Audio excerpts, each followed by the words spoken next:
Hello and welcome to Sports Fan Entertainment. As the news has come down today that the Arizona Cardinals are releasing wide receiver DeAndre Hopkins. He will become an unrestricted free agent. And of course, this now begs the question, which team should be interested? And specifically, since we have a lot of Titans fans on this channel, and that's primarily the content that I create, should the Tennessee Titans sign DeAndre Hopkins? Now, you will recall about 2 months ago, almost to the day, I made a video about the rumor that the Titans might trade for DeAndre Hopkins. And at that time, considering the fact he was under a $19 million salary, of which the Cardinals could have taken some in the trade, and the draft was still ahead of us, I really wasn't that interested. Now, today I'm going to give a slightly different tune without being a total hypocrite. I'm going to explain why. But I honestly would, well, it doesn't really matter what I do at this point. But should they? Yes, they should. Because what they're doing and their approach to this season is just something that I wouldn't have done. They're still trying to make the playoffs. They're still trying to compete. They're still trying to contend. That's what they're trying to do. Is that what I would have done? Nope. But that's what we're doing. So let's just go under that guise, under that preface that we want to compete for the AFC. That's what we're doing. Right, that we retooled in free agency. Tannehill is still here. Henry is still here. Byard is still here. And we drafted Will Levis in the second, but that's and Tajay Spears. But all of our veterans are still here. And from all indications, it looks like we're trying to compete. So considering all of that, what is our number one weakness? It is indeed, as we all know, wide receiver. And having DeAndre Hopkins opposite of Treylon Burks is a decent duo. And the one big problem is still age when it comes to DeAndre Hopkins. Because again, I will list the number of wide receivers that played significant snaps last season that were older than DeAndre Hopkins. The list is about 8 players. Okay, so here are the following names. I'll go in order from DeAndre Hopkins to older. So slightly older than him, Keenan Allen, who played well. Robert Woods, no, we know that personally. Marquise Goodwin barely did anything. Randall Cobb, who's done. Adam Thielen, who's basically done. Marvin Jones, who's basically done. He did a little bit, but he's basically done. Julio Jones, who cannot stay healthy. And AJ Green. Now, the counter argument I will give just when it comes to those names, right? Keenan Allen, who played well, and AJ Green did play well last year in terms of 2021 for the Cardinals. He had over 800 yards, 3 touchdowns. He played well. He wasn't an earth-shattering guy, but he played well at 33. So DeAndre Hopkins is coming in. He's going to be entering his age 31 season. So, look, he can still have a season or two of decent productivity, and he can come in here and give us 700-800 yards, which we need. Because, again, while I like Treylon Burks, and he's coming to camp, and he looks like he's in shape, and he is in shape, and that's great. You're talking about if he slips, if he, anything that can happen from here to training camp to into preseason to into the regular season, you're talking about Nick Westbrook-Ikhine being your number one wide receiver. And that's just not a scenario that you could even entertain. And yet they're entertaining it, up to this point at least. So I would do it, right? And right now the Titans have practically about $11 million of cap space. I imagine it's going to probably take near that much to sign him. Now, I'm not the one cutting the checks. So do I personally think he's worth that number? I honestly think he's not, or maybe a little bit less.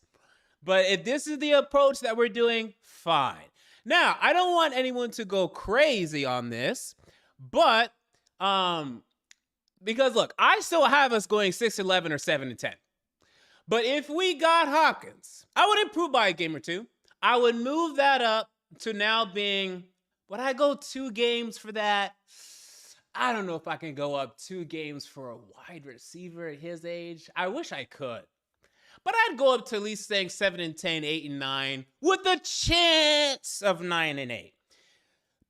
And we're still in the AFC South. So that's the thing for you playoff hopefuls. We're still in the AFC South. We're going to rack up wins. But I still have a problem with me just saying, well, we're better than the Patriots, we're better than the Broncos, we're better than these middling teams in the AFC. I still have a problem with that. I know some of you people believe that, and that's great. Look, definitively to me, you're talking about the top 5 being the Chiefs, the Bengals, the Ravens, the Bills, and the Jets. 1, 2, 3, 4, 5. Period. Right? 1, 2, 3, 4, 5. And then, we could compete with the Jaguars for the AFC South, but you could argue that they're around 6. I mean, we're still not stacking up great in the AFC, even if this trade goes through. But if this is the move, right? If you're going to try to compete this year, you still think you can win with Henry and Tannehill, and you like Burks and you like Okonkwo and their progression. You think Skoronski's going to come in there and improve the offensive line, and Derrick Henry's going to have another productive season, and Aaron Lane is going to come back off of his torn ACL, and he's going to produce for us. And, although you're pissing Kevin Byard off, you think he's going to come back and he's going to be in Pro Bowl form. And you think Christian Fulton's finally going to put it together. And you think Roger McCreary is going to take a step forward. And Nicholas Petit-Frere is going to take a step forward. If you believe all of those things, then you might as well do it. The one thing I'm going to warn you, though, is definitively throughout the entire process now, there's only one wide receiver that we ever got real word that we were interested in, and it was Jackson Smith-Njigba. And we didn't take him. There was no real rumors around any free agent wide receivers. Any of them. Now, some of them got overpaid. Allen Lazard got overpaid. Juju Smith-Schuster got overpaid.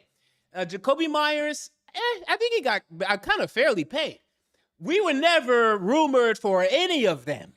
Now, Hopkins, the fit makes more sense because he has familiarity with Mike Vrabel, with Tim Kelly, with this offensive scheme, and that makes sense for him.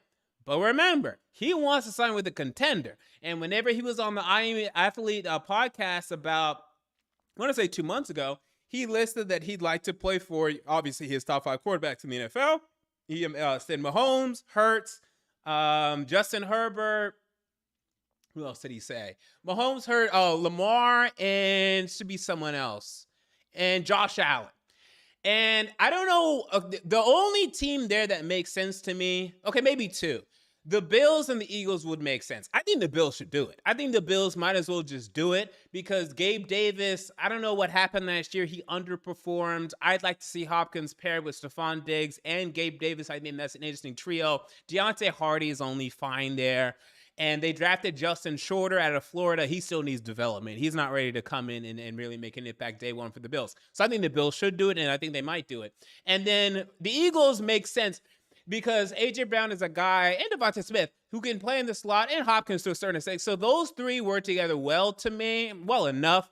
The Chargers does not make sense to me at all. And they have money to do it. It doesn't make any sense. Why the hell would you want Keenan Allen, Mike Williams, Quentin Johnston, and DeAndre Hopkins? Yuck. I mean, first of all, Williams, Hopkins, and Johnston all play very similarly. Johnston's obviously the fastest, not close, but they all play very similarly. What type of wide receiver formations are you going to be throwing out there? And I don't want Keenan Allen and DeAndre Hopkins on the same team? What? It doesn't make 2 31-year-olds with these 2, Mike Williams in his prime, and then this rookie. It's a mess. It's messy to me. I don't think the Chargers should do it, although they have money to do it. The Chiefs and the Bills, they don't have money to do it. So the Bills that have to make room to do it, I don't know who they cut, so that might be difficult for them. The Ravens have money to do it. It doesn't make sense for me for them either now. Them signing Odell didn't make sense to me. I would have waited, and they should have signed DeAndre Hopkins and just called it a day because I don't know what Odell Beckham's going to do when he comes back. But having now Odell and Hopkins, and you're trying to develop a rookie in Zay Flowers, and you're trying to progress Rashad Bateman, who you drafted a couple years ago and hasn't progressed the way that you'd like to see, doesn't quite make sense to me. I also heard the Jets. How many wide receivers do they need? I mean, they just signed Cobb for no reason, right? I think he recently just signed there. I mean, if they just want to keep signing guys just to sign guys, just to pack on the roster. I mean, I guess. Corey Davis is still there. So I don't know what the hell they're doing. So that doesn't make any sense. Actually, did they get rid of Corey Davis or no? Let me check. What's Corey Davis's status right now? Because I know he was up in the air. He's still there. So the Jets doesn't make any sense. Also, we got a super chat. So let me make sure I get to that super chat before I forget. Skyline's back. Sent a super chat. Want to acknowledge that super chat there. Thank you for the super chat. Skyline's back. And he also had a comment that I will read as well. Thank you for the $10 super chat. And he also said, yeah, I've been watching MJ for years. Glad you're back on the grind. Yeah, I've had more free time lately, so definitely been back on the grind. Also want to address this comment. Titan Fox says, top 5 is just in your opinion. You can't say that until they play this season. Yeah, I can. I can say it just as easy as I said the Broncos were going to be a top team when they got Peyton Manning. Just as easy as I said the Bucs going to be a top team when they got Tom Brady. I can say the exact same thing when the Jets get Aaron Rodgers because he's Aaron Rodgers. Okay, we saw with Brady, we saw with Manning. Russell Wilson struggled, but I never said the Broncos were going to be top 5, by the way. I never said that. But I will say with the Jets, I'll say it. Because I saw with Brady, I saw with Manning. Now, I'm not saying he's going to win a Super Bowl like those guys, but when you sign that talent of quarterback, yeah, it makes a difference, and I'm expecting it to make a difference. So ultimately, it makes sense fit-wise. The money should be enough for him, but he will prioritize these teams that are more popular, certainly, and definitely more considered to be, and to me, honestly, are more contenders. Right? If the relationship that he has with Vrabel and Kelly is really that good, I'd look out for it. I also wouldn't hold your breath because if he knows he's nearing his last legs, he saw what happened to Julio Jones, and he might just look at us and be like, you know what? I don't want to go there and end up like another Julio Jones. Let me just go straight to Buffalo, straight to Baltimore, straight to Cincinnati, straight to Kansas City, or one of these other more typical contenders, straight to the Eagles who love signing guys like this, and that'll be it. But for those of you, and there's still a fair contingent, and I'll be with you guys, in spirit, for as long as I can, that want to compete this year, that want to win the AFC South. I think this pairing makes a lot of sense. I'm going to continue to look out for no definitive rumors yet, but DeAndre Hopkins has been released, and the Titans, you would think, would be on the radar. So that's going to do it for me, MJ, here on Sports Fan Entertainment. What are your thoughts on DeAndre Hopkins being released? Should the Titans get involved? Should they sign him? Or should they just continue to stand pat with their wide receiver core? Let me know down in the comments below. Until next time, this has been MJ of Sports Fan Entertainment, and I'm out. See you all later.